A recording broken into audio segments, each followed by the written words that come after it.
Quiero darle la palabra al doctor Marco Fernández, que ya llegó, muy bien. El doctor Fernández es doctor y maestro en ciencia política por la Universidad de Duke. Actualmente se desempeña como profesor investigador en la Escuela de Gobierno y Administración Pública del Instituto Tecnológico de Estudios Superiores de Monterrey. Es también investigador asociado de México Evalúa e investigador visitante del Mexico Institute del Woodrow Wilson Center en Washington, D.C. Consultor, ha sido autor de muchísimos textos sobre educación, en un proyecto de investigación en escuelas normales y consulta sobre el Sistema Nacional Anticorrupción en el Senado de la República. Adelante, Marco, tenemos 20 minutos.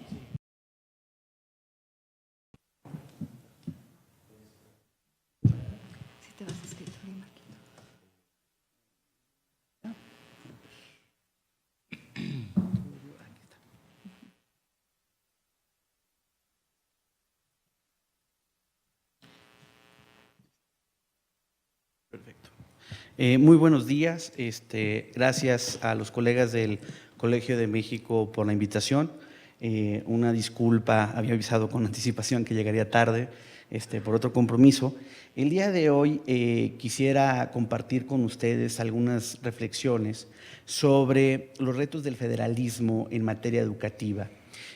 A la luz de los problemas que estamos viendo en la implementación de la reforma educativa, y que como ámbito de la política pública refleja, creo que esta tensión del federalismo mexicano para poder llevar a buen puerto políticas públicas y, desde mi punto de vista, los peligros de la tentación de recentralizar.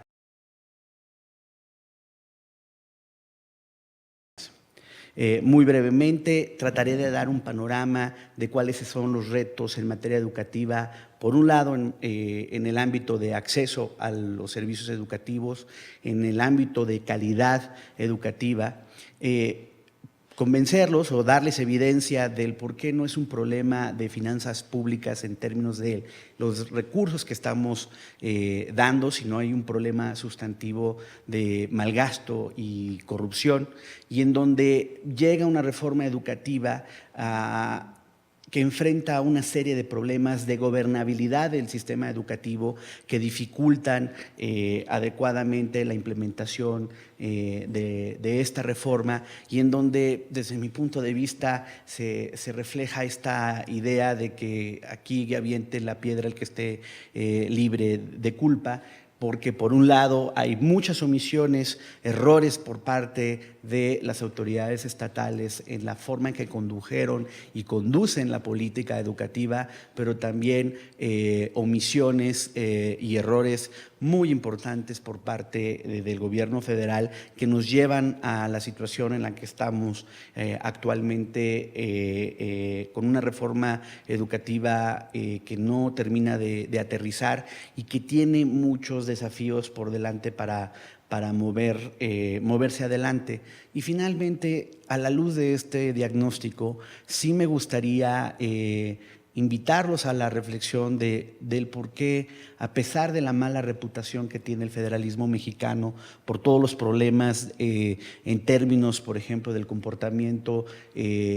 cuestionable de múltiples gobernadores envueltos en casos de corrupción, de omisiones en los distintos ámbitos de política educativa, la política de salud, los problemas de seguridad, etcétera, la tentación de tratar de resolver todo desde el centro me parece un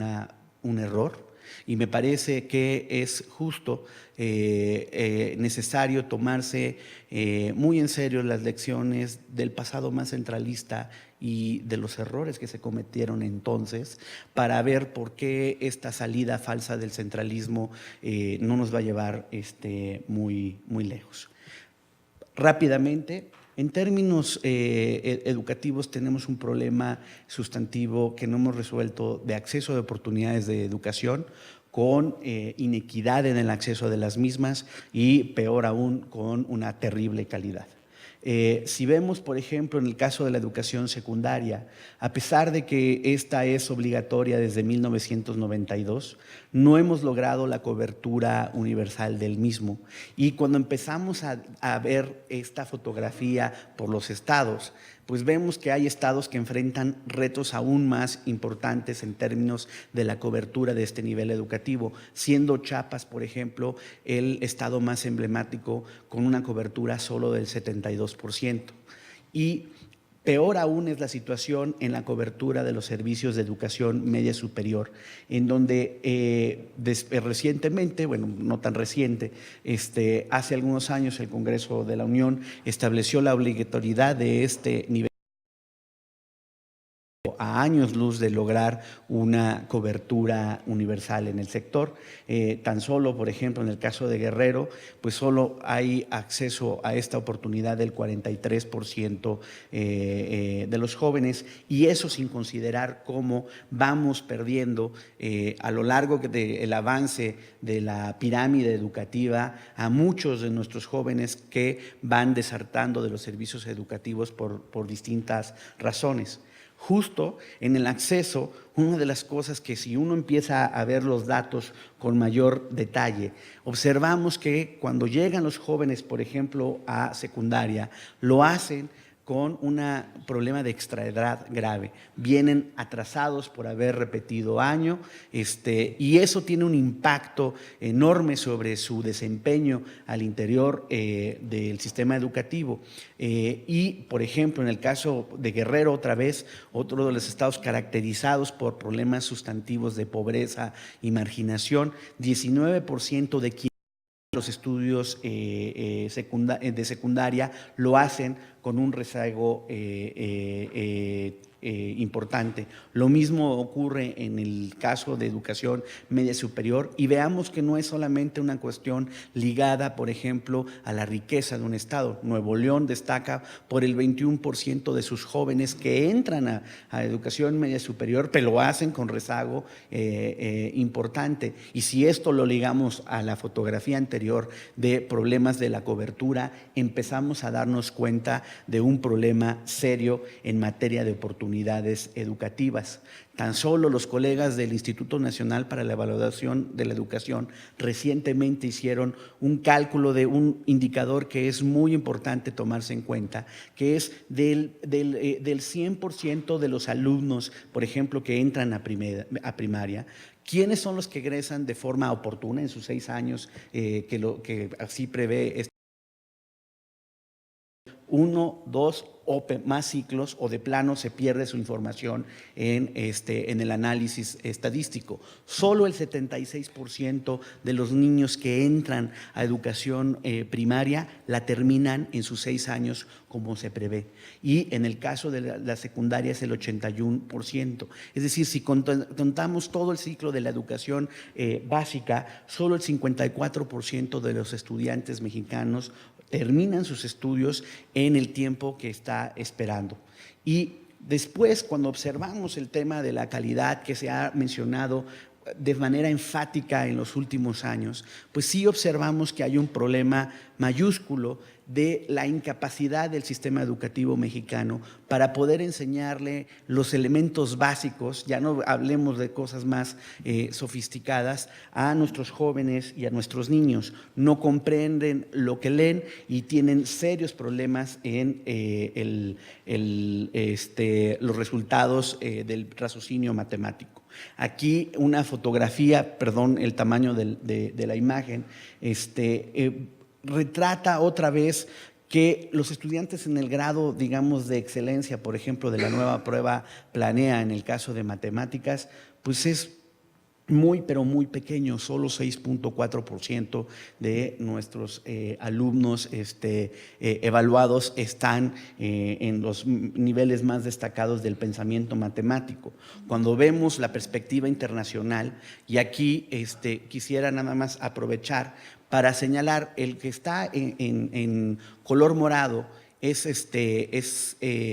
México. Y sí, pues estamos por arriba de la media de América Latina, pero aquí se aplica el dicho de que en tierra de ciegos hasta el tuerto es rey. O sea, sí tiene la región un problema muy serio de calidad educativa, ligeramente mejor México, pero cuando lo comparamos respecto a la media de los resultados de la OECD o lo comparamos con resultados de países de desarrollo equivalente como Turquía, pues sí vemos que nuestros jóvenes tienen un problema serio. Y un zoom de estos resultados a nivel estatal, pues aún marca más los problemas no solo generalizados de calidad educativa o de mala calidad educativa, sino que incluso en este problema generalizado hay diferencias sustantivas por estados. Y estos resultados todavía tienen que considerar que no tienen, por ejemplo, a Oaxaca por todo el problema magisterial que ha hecho imposible el levantamiento de esta prueba, pero nuevamente los resultados, uno quisiera pensar que las barras azulitas del lado derecho, que son las de los mejores resultados en términos de la prueba PISA en matemáticas, fueran mucho más grandotas. Y lamentablemente, son la minoría de nuestros estudiantes quienes tienen esa capacidad. Y la gran mayoría, los que están en lo que se observa en las líneas de color amarillo, pues son la gran mayoría de nuestros estudiantes que no tienen los conocimientos mínimos, las habilidades matemáticas de comprensión, de pensamiento matemático mínimas. Y cuando uno observa, por ejemplo, los resultados de las evaluaciones magisteriales y su vínculo con estos problemas de calidad educativa, pues a lo contrario que algunos colegas, queridos colegas incluso de esta institución, han señalado que no son los maestros, pues uno observa sus resultados y,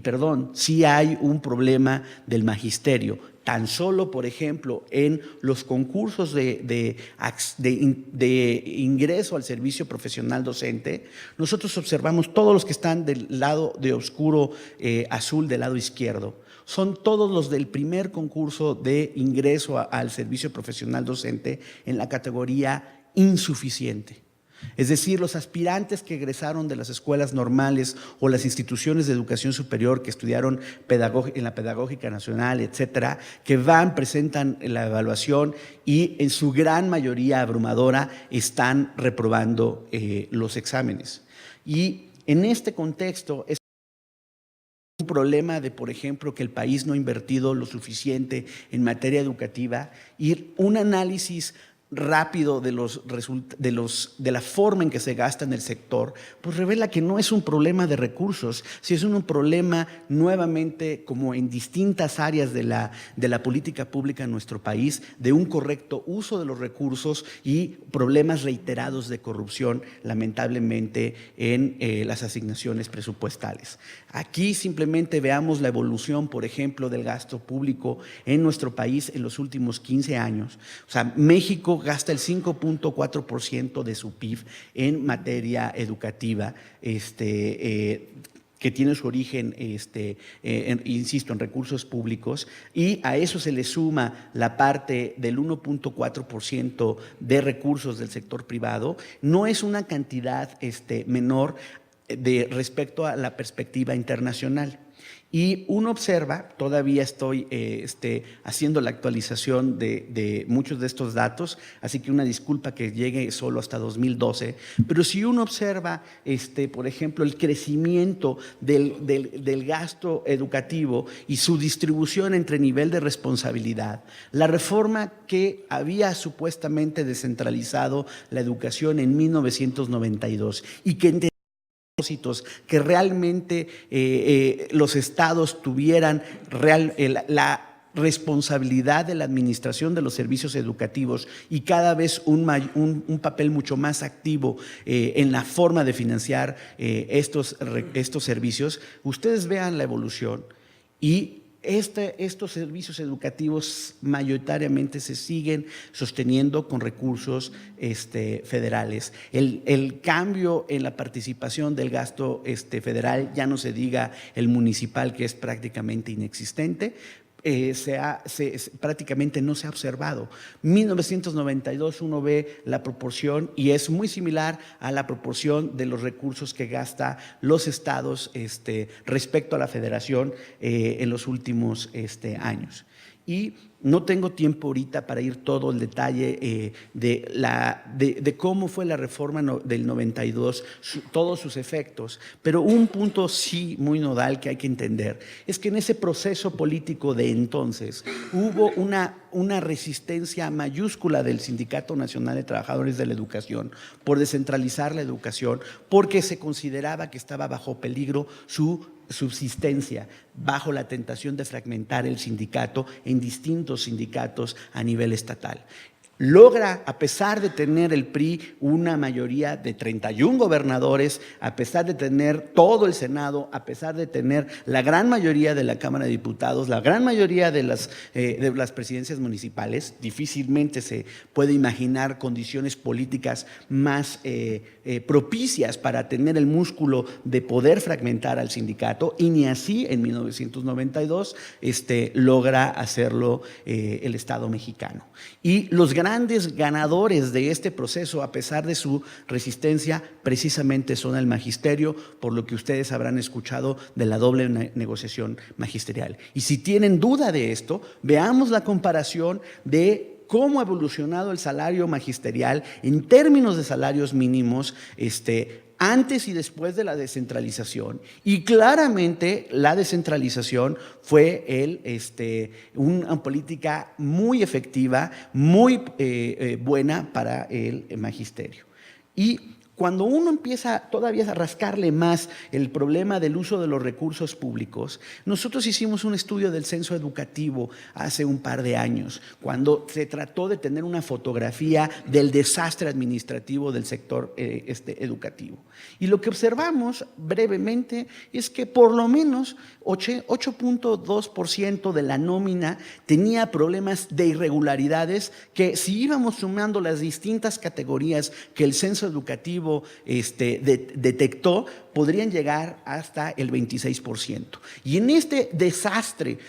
administrativo, pues sí tenía un problema de costos muy sustantivos en términos de lo que eso representaba como porcentaje del gasto precisamente que los estados destinan al sector educativo. Y ahí, cuando uno hace un zoom, empiezan a aparecer estados que tradicionalmente no se nos ocurre que son los clásicos del problema magisterial. Ahí está Querétaro, por ejemplo, que se molestó mucho cuando sacamos esos datos al exhibir el desastre de la nómina magisterial que tenía en su estado. Y Oaxaca, ahí no se dejen engañar por la gráfica, porque son datos incompletos, porque por supuesto por los problemas magisteriales no se logró levantar en la mayor parte de las escuelas del estado, junto con Chiapas, el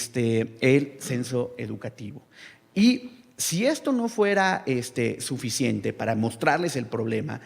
en este federalismo fiscal mexicano altamente dependiente de las transferencias, pues se le ha dado rienda suelta a la cartera financiada de parte de la federación, y en donde hemos visto que, por ejemplo, el gasto de las partidas presupuestales federales a infraestructura ha aumentado de forma sustantiva en los últimos años. Y si uno dijera, bueno, perfecto, el país está invirtiendo en infraestructura, vean cómo ha ido creciendo el famoso fondo de aportaciones. Pero eso convive con lo que encontramos del censo educativo, del desastre de la infraestructura de nuestras escuelas. ¿A dónde se fue el dinero? La Auditoría Superior de la Federación ha documentado sistemáticamente el uso ilegal de que no tenían que ver con la, a pesar de que los recursos supuestamente estaban etiquetados para eso. Y lamentablemente ninguna autoridad estatal ha sido sancionada ni en términos administrativos ni penales por estos abusos de los presupuestos educativos. Los famosos, por ejemplo, comisionados, y esto es solamente una fotografía, todavía estoy en un análisis mucho más detallado del mismo, pero quería mostrarles cómo eso evidencia otra vez el problema de corrupción y el problema nuevamente de desperdicio de los recursos públicos que se diferencia a partir de distintos estados y en donde por lo menos en los primeros 2 trimestres de 2015 se gastaron más o menos 252 millones de pesos de forma ilegal, a pesar de que la ley prohibía el pago a los comisionados sindicales. Los estados, con todo y centralización del pago de la nómina, estas erogaciones ilegales. Muy brevemente,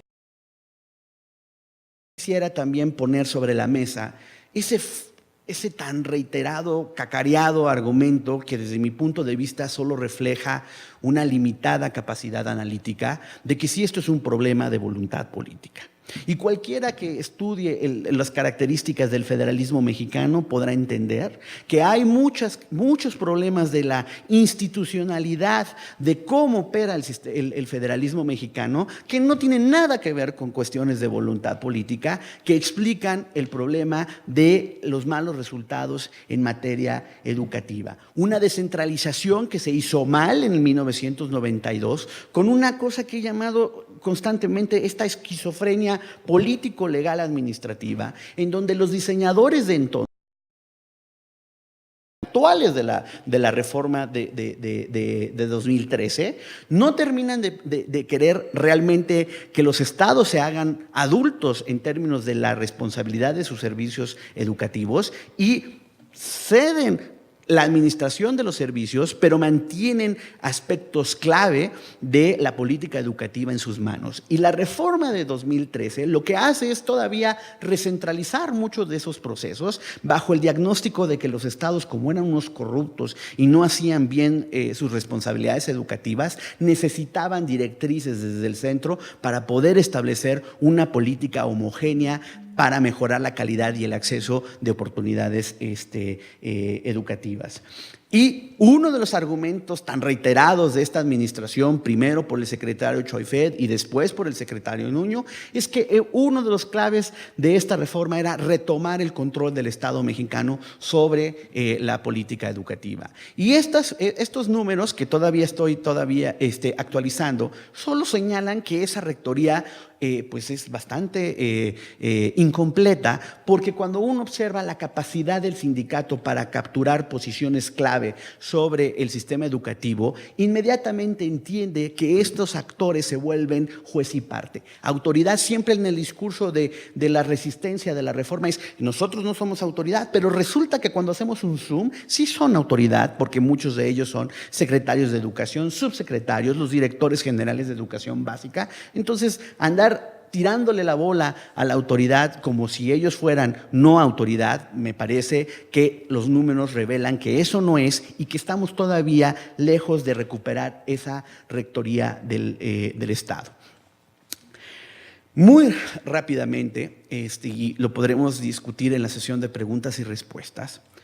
estoy dentro de los proyectos que estoy haciendo en materia educativa, es tratando de meterme a los estados para ver cuáles están siendo los problemas de la implementación de la reforma y esta tensión que está existiendo entre la autoridad federal y la autoridad estatal para la implementación. Y otra vez sí se aplica muy claro el dicho de que esté libre de culpa, que aviente la piedra. Porque por un lado la autoridad federal cree que la reforma los ha vuelto los jefes de los secretarios de educación de los estados. Y eso es una lectura totalmente equivocada de la reforma legal en la materia. Por el otro lado, los estados están molestos porque por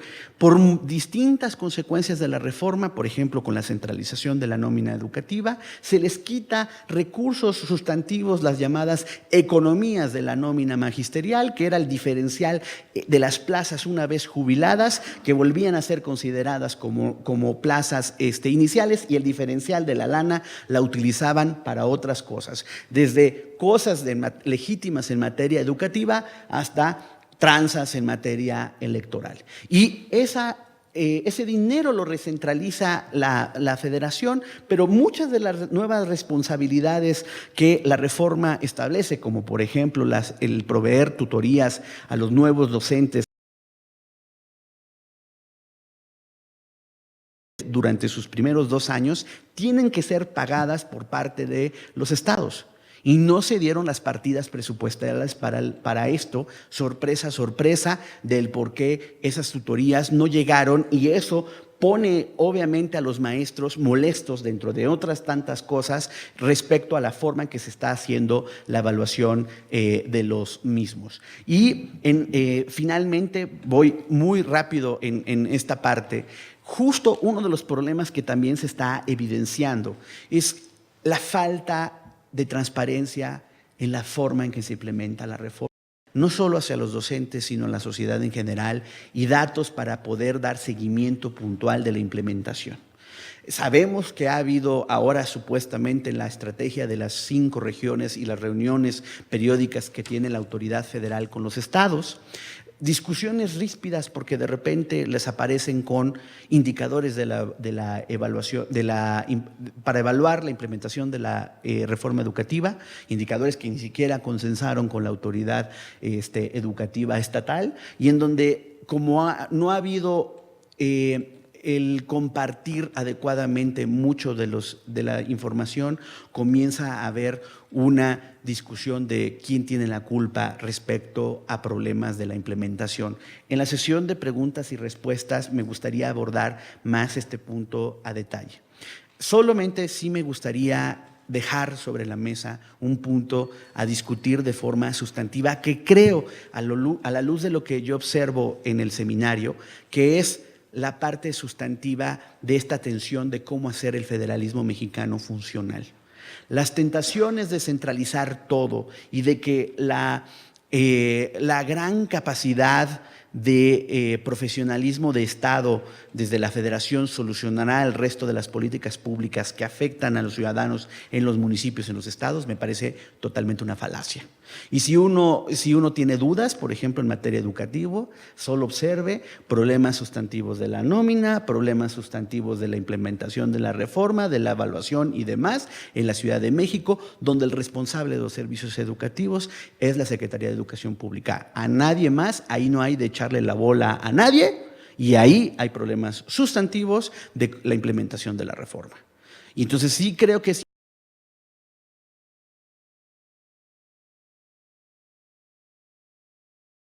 a pesar del muy mal desprestigio que tiene el federalismo en nuestro país, de pensar que todo vendrá desde República de Argentina, donde está la Secretaría de Educación Pública, o desde la gran visión de gobernación para la materia de seguridad, o de la Secretaría de Salud para el resto de los estados en la materia. Muchas gracias.